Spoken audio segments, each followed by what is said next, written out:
Now move forward to the GPIO B mod R register. Basically mod R register हमारी direction set करता है. जैसे कि मैंने आपको अभी थोड़ी देर पहले बताया कि हमारी जो एलईडी है वो पोर्ट बी की पिन नंबर 11 के साथ अटैच है, बेसिकली PB11 के साथ अटैच है. तो मुझे mod R के थ्रू उस स्पेसिफिक पिन को एज अ आउटपुट सेट करना पड़ेगा. वेयर एज अगर आपको याद हो तो आउटपुट के लिए हमारे पास सिग्नल था 0 1 का. हमें 0 1 उस स्पेसिफिक प्लेस पे रखवाना पड़ेगा जहाँ पे 11th पिन की डायरेक्शन सेट करनी है. तो हमारी मैंने जैसे बताया कि PB11 के साथ रिस्पेक्टिव एलईडी है और एलईडी एक आउटपुट डिवाइस है, तो हमें इसलिए उसकी direction as a output set करनी पड़ेगी जिस पिन के साथ वो एलईडी अटैच.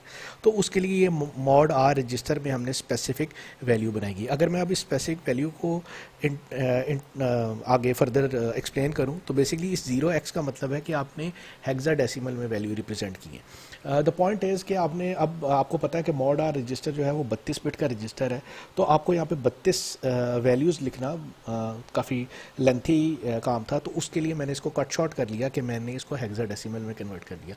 तो ये 0x मीन्स कि आपने वो जो 32 बिट की वैल्यू थी उसको हेक्साडेसिमल में कन्वर्ट कर दिया. और लेटर ऑन अगर आप आगे देखें 1 2 3 4 5 6 7 एंड 8, सो 8 हेक्साडेसिमल आपने आगे डिजिट्स मेंशन किए हैं. सो 8 मल्टीप्लाई बाय 4 ये भी 32 बिट वैल्यूज़ ही बनती हैं, क्योंकि आपकी जो एक हेक्साडेसिमल वैल्यू होती है वो 4 बिट्स को रिप्रेजेंट करती है.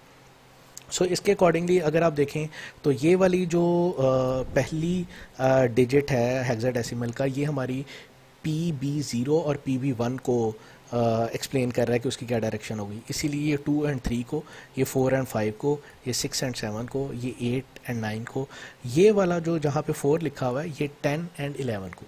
अगर आप वो 4 की वैल्यू को बाइनरी में ट्रांसलेट करें तो वो बनती है 0 1 0 0.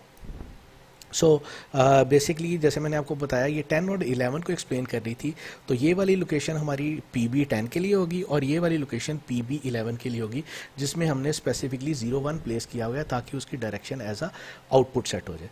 और यहाँ पे GPIO के आगे B की जगह पे यहाँ पे X की जगह पे बेसिकली हमने B प्लेस किया हुआ है क्योंकि हम पोर्ट B की बात करें.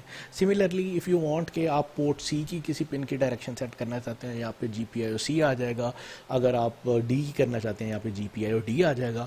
mod R and is equal to आपको जो डिजायर्ड पिन है जिसकी आप डायरेक्शन सेट करने हैं उसके अकॉर्डिंगली आप हेक्साडेसिमल या बेसिकली आप बाइनरी वैल्यू बना लें. Later on you can convert that binary value into hexadecimal और with the passage of time आपको डायरेक्टली भी यहाँ पे वैल्यूज़ लिखना आ जाएंगी. फॉर एग्जांपल अगर कोई ऐसी मेरे पास पोर्ट B है जिसकी मैं सारी पिन्स को एज एन आउटपुट बनाना चाहता हूँ, तो आप इस तरह भी कर सकते हैं कि वहाँ पे 0x 5 5 5 5 5 8 टाइम्स आप 5 प्लेस करवा दें. बेसिकली उससे क्या होगा, अगर आप 5 की बाइनरी देखें तो 5 की बाइनरी होती है 0 1 0 1. तो इसका मतलब ये होगा कि हर पिन से एसोसिएटेड जो लोकेशन है रजिस्टर के अंदर उस पर 0 1 0 1 पड़ा होगा, तो आपकी ऑटोमेटिकली सारी पिन की सारी जो पिन है उनकी direction as a output set हो जाएगी.